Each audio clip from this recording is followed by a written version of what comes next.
Good day, friends. Welcome to another Word of Gord. Today we're going to continue with our Average Folks in the Afterlife series, and quite a change from the last section that covered Jurgen's U and little side trips into Bruce Moen and even some of my own. This is a very sad but full of redemption and afterlife happiness story.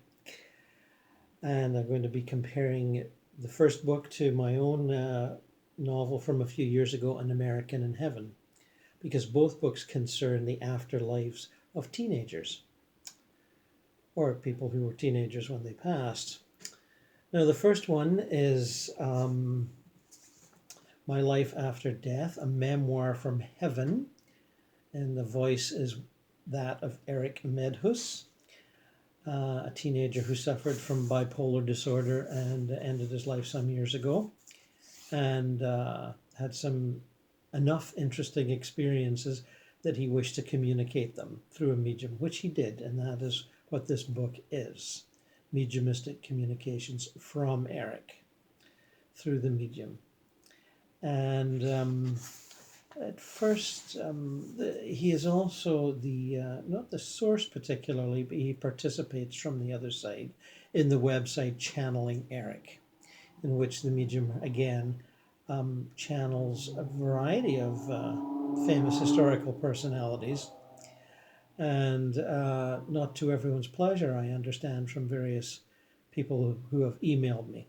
I've watched a couple of them myself. They seem honest and sincere, but maybe there's an irreverence there that doesn't appeal to some people. But today I channel historical personalities myself, and mostly people approve of what I do, but there's the odd disapproving note. And, people aren't always on the other side as we would like them to be. Philip Seymour Hoffman was a little depressed and angry when he first passed, for example. But I wouldn't let that put you off. I believe that what I and other mediums are doing is building a bridge between this world and the next, traditionally called the Rainbow Bridge. And I feel that all communications, regardless of their level of accuracy and the clearness of the medium's consciousness, are worthwhile. You don't have to take any of it as the gospel truth, but in fact, I'd rather you didn't. We'll end up with the usual boring religion scenario, which we've suffered from enough in the last few thousand years. What's important, I believe, is to feel an endless back and forth of energetic communication between our world and the next world, and the next several worlds. And to not get attached to any one communication or any one point of view, understanding that the huge variety of character types and belief systems and ambitions and desires continue on from our world to the next. There is no lack of variety in the next world. No lack at all. First of all, Eric's mother, Elusa Medhus, has an introduction, which I think you should hear a little of, just to establish who he was before he passed, because it is quite different. Eric tried to appease his demons through immediate gratification. Maybe a new hobby would bring him a brief period of joy, maybe a new bike, maybe a new skateboard. These things never gave him the lasting happiness he sought. Instead, they only brought him brief glints of sunlight before being washed away by the relentless lane of bipolar disorder. In addition, Eric suffered from learning differences and odd motor and verbal tics. Because of these, he was often the target of bullies, not only his peers, but in some cases his teachers too. His friends would let him down frequently, saying one thing yet doing another, breaking one promise after another, pretending to care and then talking about him behind his back. Sometimes they'd invite him over to chill, but then leave before he got there. I was often the sad witness to their cruelty. I remember sitting with him outside one day, listening as he called friends one by one, only to have them pick up the phone and then hang up. In spite of how he was treated, Eric never hurled a personal insult at anyone. Sure, he got angry and disappointed, but he never tried to tear a person down by calling them names. And though his gift for compassion often went unrecognized, it never faded. He was always there for a distressed friend in need. He made himself completely available, saying things like, "I'm here for you. Do you want me to come over and sit with you?" And I'm sure that when he did sit with that friend, he listened well. Strangers seemed to gravitate toward Eric. I don't know why. Maybe they too sensed the good in him like we all did. People used to approach him at our local Starbucks where he liked to hang out and bum cigarettes, and they'd share their stories with Eric as he listened patiently and lovingly. When one of these newfound lost souls started to cry, as they often did, he would wrap him or her, in a warm embrace and say, "Look, dude, you're coming home with me. My mom's going to make you a home-cooked meal." I made many unplanned trips to the market, but it was always worth it. Eric was also very open and candid. His conversations were peppered with his usual sailor talk and honesty, a sincerity that made him easily approachable. To him, words were just a string of letters. They got their power from the intent behind them, and his intent was always pure and positive. As a mother, watching his suffering was agonizing. It seemed like nothing I did helped, and I tried everything, and I mean everything. Nothing done or said could soothe his pain. All I could do was watch from the sidelines, my broken heart in my hands, witnessing his illness slowly sap the life from him. Just after his 20th birthday, Eric died from a self-inflicted gunshot wound to the head.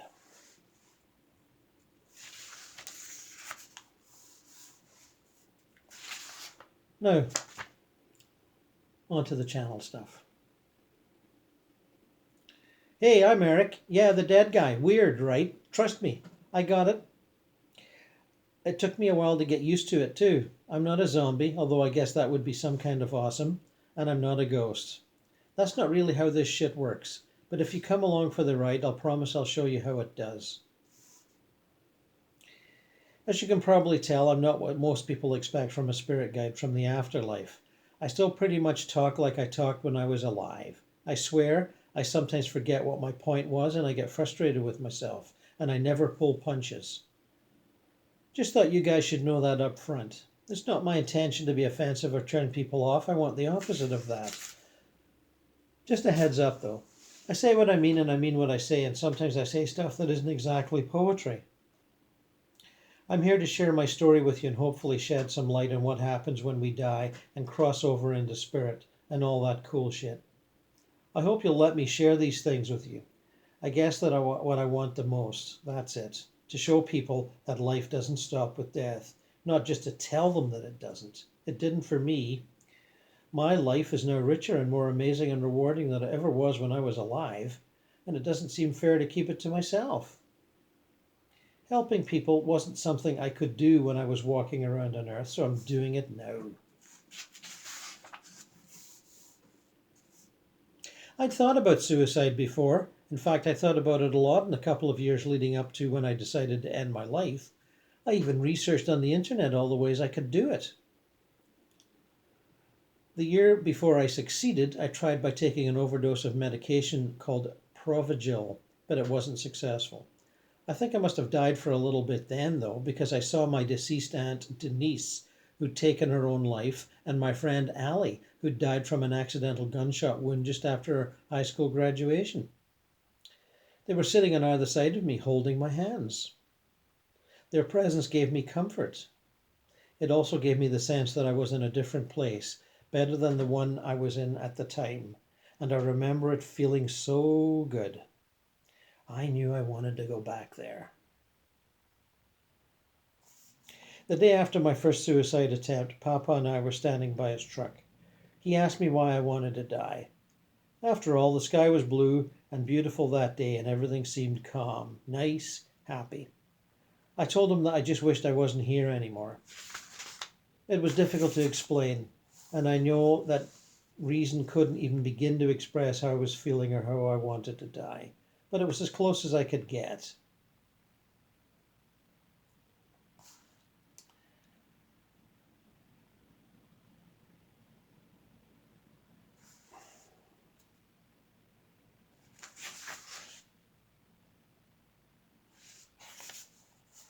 I'm skipping parts here, obviously. He talks about getting ready to do it, waiting for other family members to leave the house, and being left in his bedroom by a maid called Maria. I loaded a bullet into the gun and sat down at my desk again. From that point on, I was in total autopilot. My mind was still blank, and it was almost like I had separated from my body already. Have you ever been driving in a car and suddenly you're at your destination and you don't know how you got there? That was how it was for me. I was in a trance. I usually fidget and wipe my hands and my legs when I'm about to do something I'm anxious about, but I wasn't even doing that. I was so relaxed. My hands weren't even sweaty. I felt no uneasiness. I knew what I was going to do. I'd thought about it tons of times, and I knew how fast it was going to be.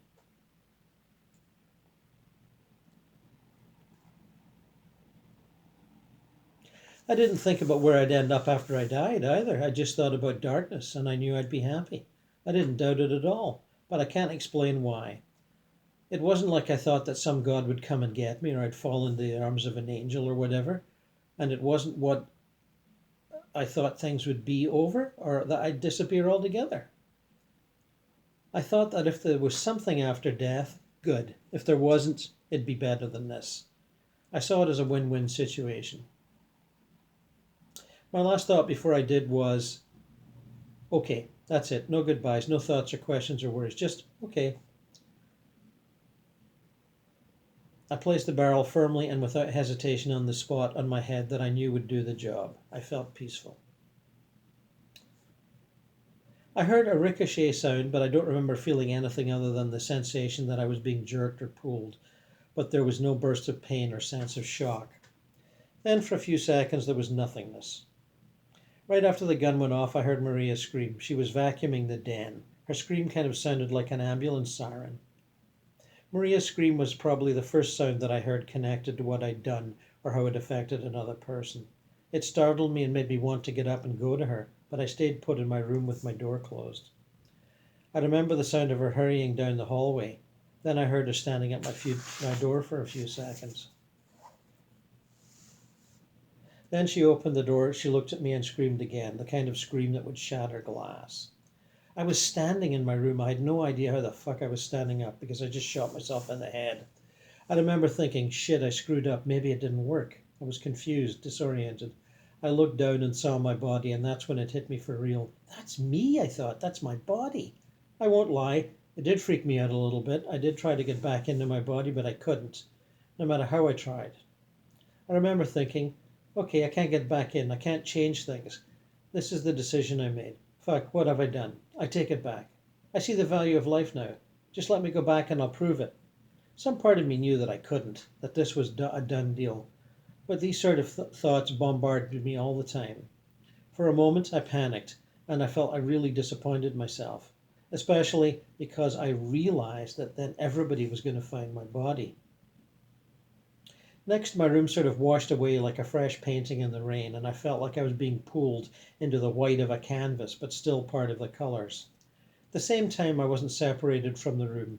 It didn't feel like I went to an entirely different place. It wasn't like I was in the bedroom and I went to the living room in Houston and then I went to London on a plane.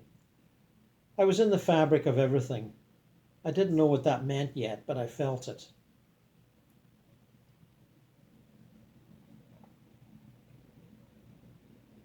My body looked like me, but it didn't look like me. I looked pale. My nose didn't look right. Even my fingers seemed too long. was like I was looking at a cheap imitation of myself, a wax figure in one of those museums, a puppet without a puppeteer. Even though I didn't feel any empathy for my body, I had this need to put it back the way it had been only moments ago. Sitting at my desk with a normal looking head. I didn't want to crawl back inside my body and reanimate it or anything. I just wanted to clean it up. I wanted to help. The scene in front of me was so weird. It was like being in the movies and you see all that gory shit and you say, oh, whatever, that's just entertainment. For me, it didn't seem like real life playing out in front of me. It seemed separate from me, like it was playing on a screen and I was in the audience watching, instead of being one of the actors. I went to find the gun and pick it up. When I saw it and reached for it, I saw my new hand reaching for it. It didn't look right or translucent, the type of thing you would expect to see with a spirit or a ghost. It did have a kind of glow to it, though. Silver, shimmery. I know it sounds weird, but it looked solid and transparent at the same time. Think about it. When you look at your reflection in dark water, it looks solid, but it's just a transparent reflection in the water. Meld those two, and that's what it looked like. When I tried to grab or touch something, my hand went right through it. I guess it felt like a tingly pressure, but it didn't feel like a regular touch. I tried to touch my body, but I couldn't grab a hold of it. Then I tried to strum the strings on my fender, but my fingers slipped right through them too. No sound. I remember feeling pretty sad, thinking that I'd never get to play music again.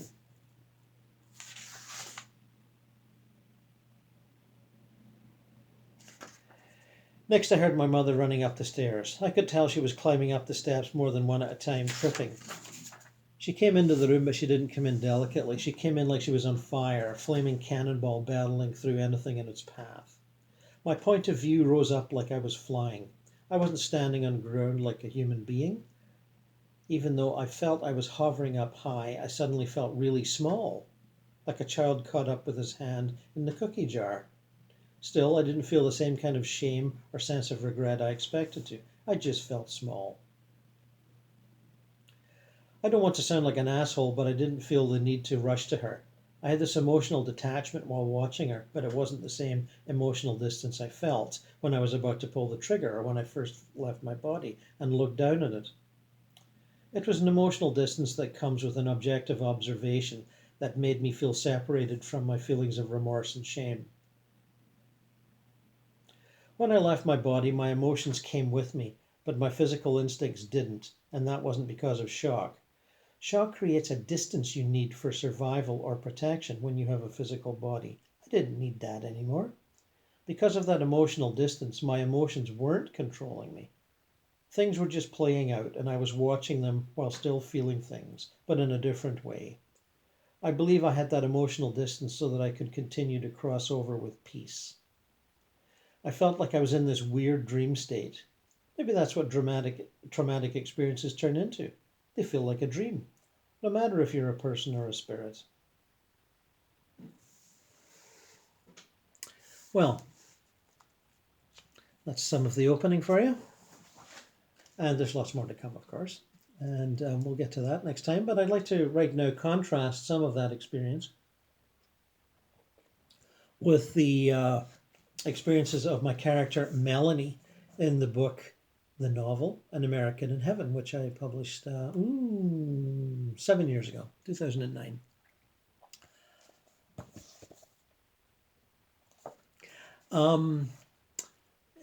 I'd done at least two books before that on my personal experiences out of body in the spirit planes, and they're quite in detail. Eternal Life and How to Enjoy It, and More Adventures in Eternity. And I felt the need to expand into other people's experiences because I had a lot of out-of-body experiences and done retrieval work and all sorts of things. So I combined a lot of experiences with some fictional elements and came up with this novel, which is about how a young person who has no real reading or knowledge of the afterlife on a conscious level experiences it. And I've had plenty of experiences of meeting up with those young people myself. So even though it's a novel, it's not that fictionalized. It's pretty close to the truth.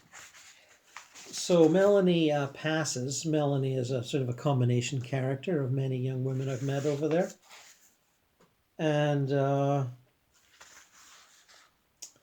she talks about all sorts of aspects of her afterlife experience, so much of which is very positive. And but near the beginning, she speaks of the car crash that brought her to the other side. A spirit guide that she features strongly later in the narrative is called Sonia. Sonia showed up at the crash site. Not that I paid the slightest attention, she told me later. I was wandering about the riverside admiring stuff. It looked so lovely, and I guess I thought I was still buzzed. Well, it was more fun than staring at Eric moaning and bleeding, the side of his head all smashed. Yuck! I had to walk away. Out in the middle of nearly nowhere, not a house in sight, and my cell at home hiding under something or other. That was the first thing that should have made me think. Hint number 1. I'm walking away saying to myself, where the fuck is that cell?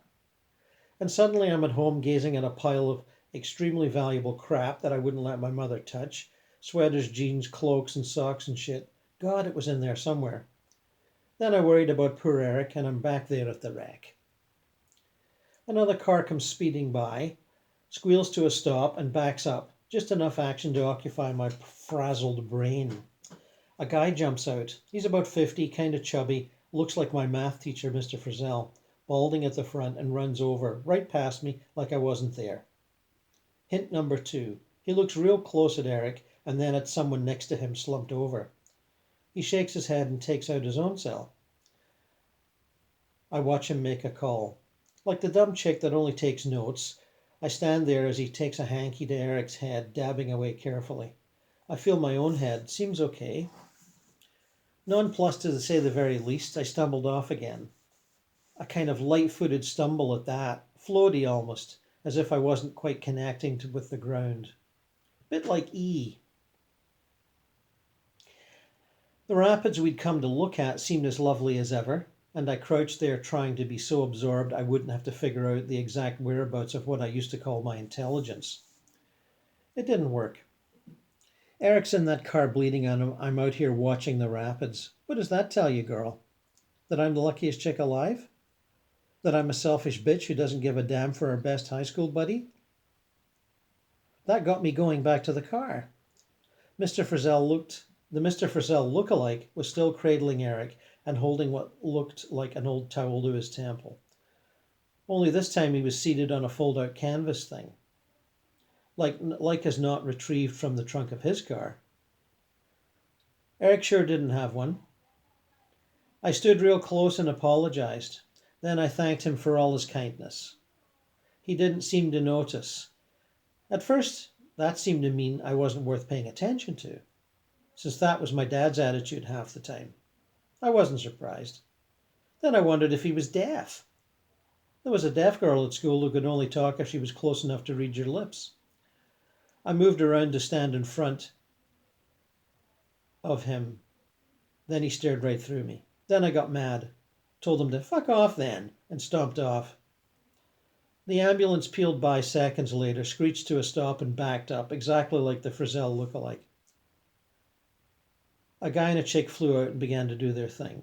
As they were loading Eric into the back, a cop car pulled up. I'm not crazy about cops, even if they are cute, which some of them are, so I hopped in to sit with Eric. The ambulance crew disappeared and we were alone.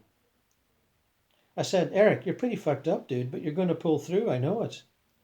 I held his hand real tight as I was saying it. We were friends, not lovers, so this was a stretch. And he totally disapproved of my love life, so touching was verboten. He was not going to be one of those guys I got it on with.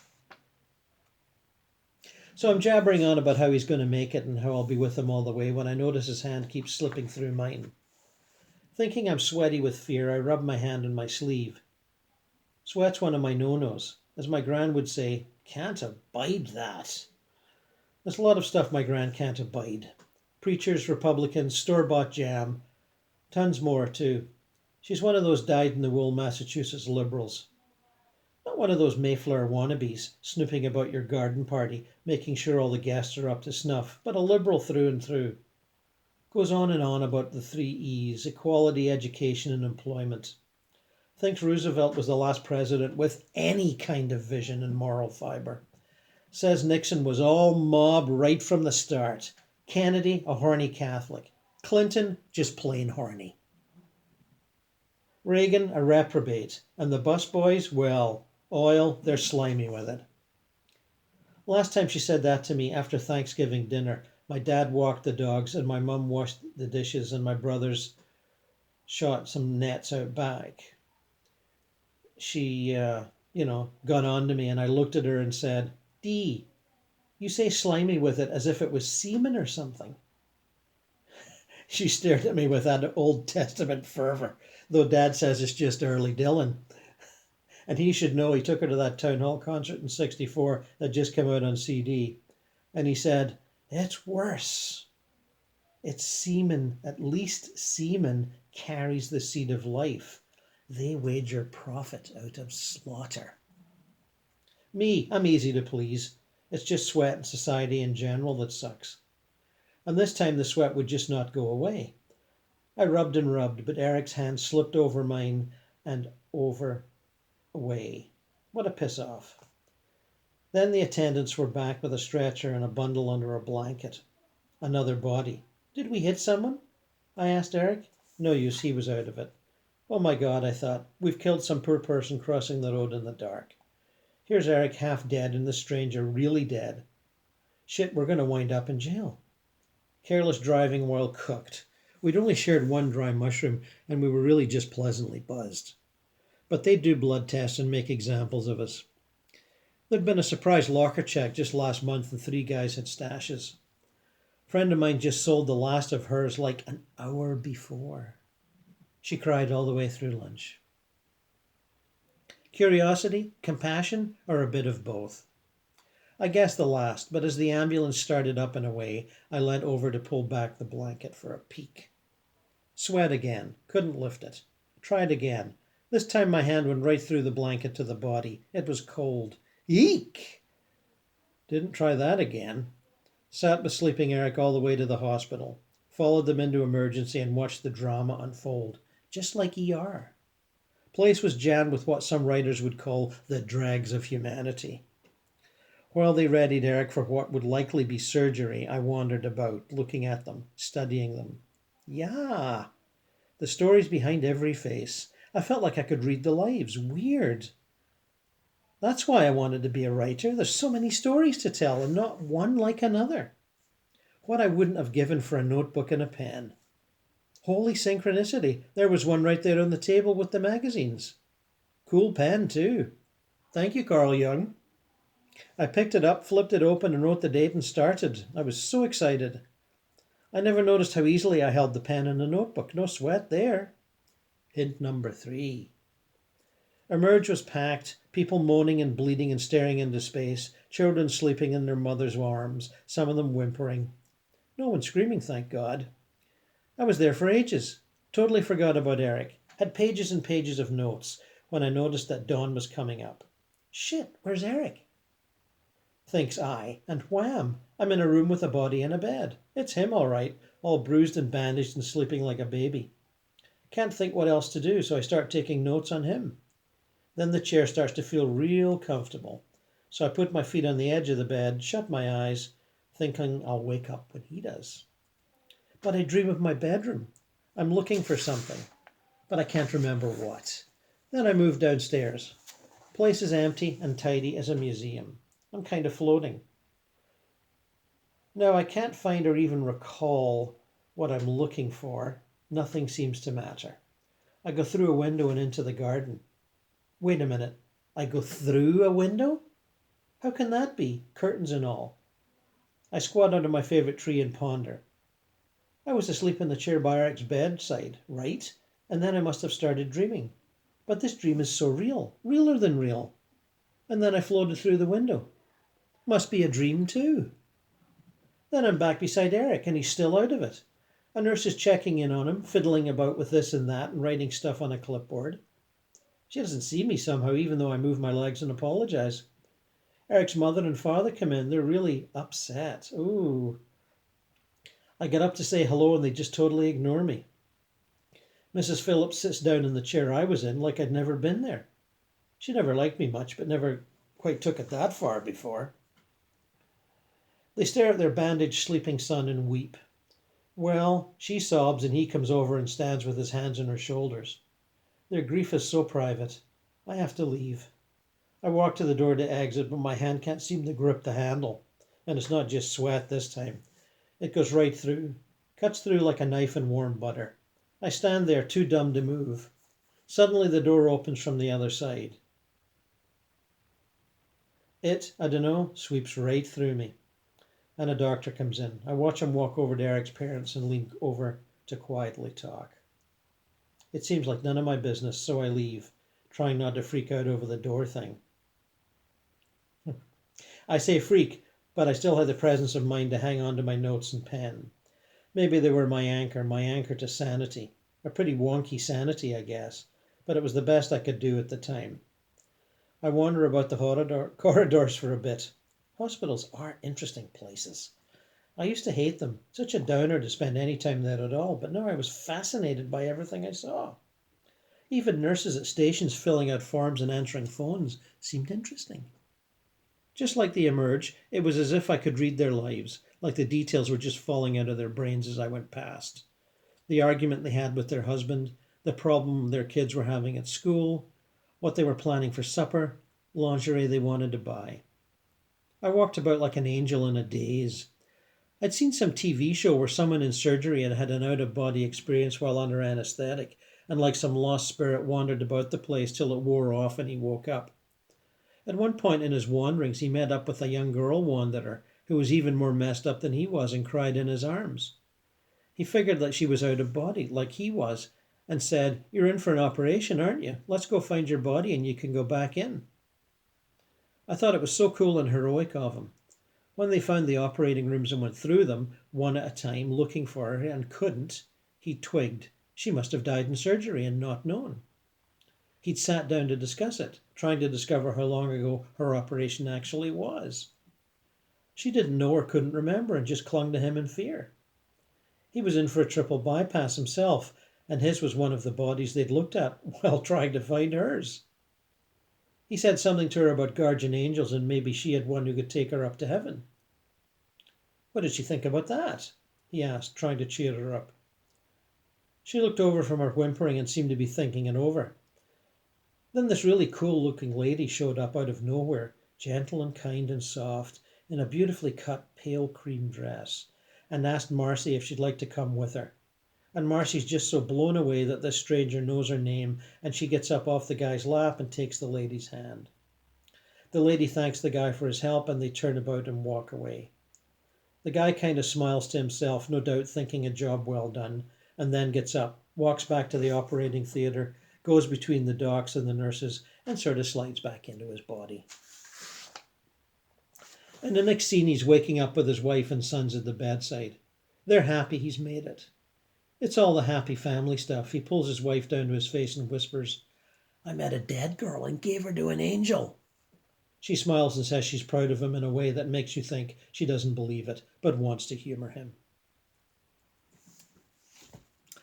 Well, comparisons are many, and they will continue.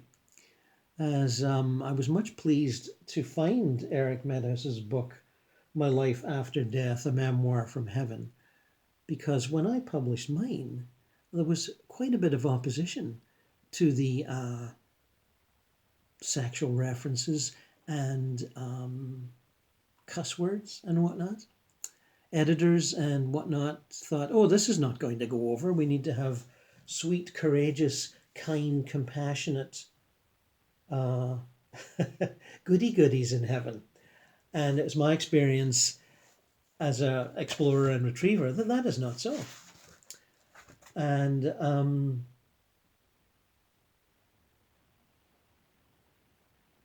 as it says on the back of my cover, Melanie may be a dead teenager, but she's also an outrageously funny, bad-mouthing bitch who doesn't care what you once thought about the afterlife, because she's going to give you the straight goods.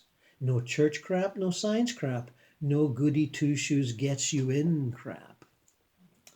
I thought it was time that people saw that, because a lot of the out-of-body literature and near-death experience literature tries to turn into sort of, angelic saints. And that's just not the case. You have to be seriously messed up, hate-filled, rage-filled, addicted to some god-awful thing like heroin or booze or gambling or sex or whatever. That's the sort of thing that keeps you out of the heaven worlds. Well, also atheism and materialism. But the average person, even who might even be an agnostic, but has had a couple of ideas put in their head by television shows, movies, books, science fiction, they have at least a few ideas about where they might be going. And guides can take advantage of those few ideas and appear to them and move them on. And that needs to be recognized. The heaven worlds, the astral planes, are filled with very average people. Not saints, not heroes, although they exist, of course, not angels, dead human beings. It's that simple. Anyway, we'll continue with this very soon, and be well, my friends. Bless you all.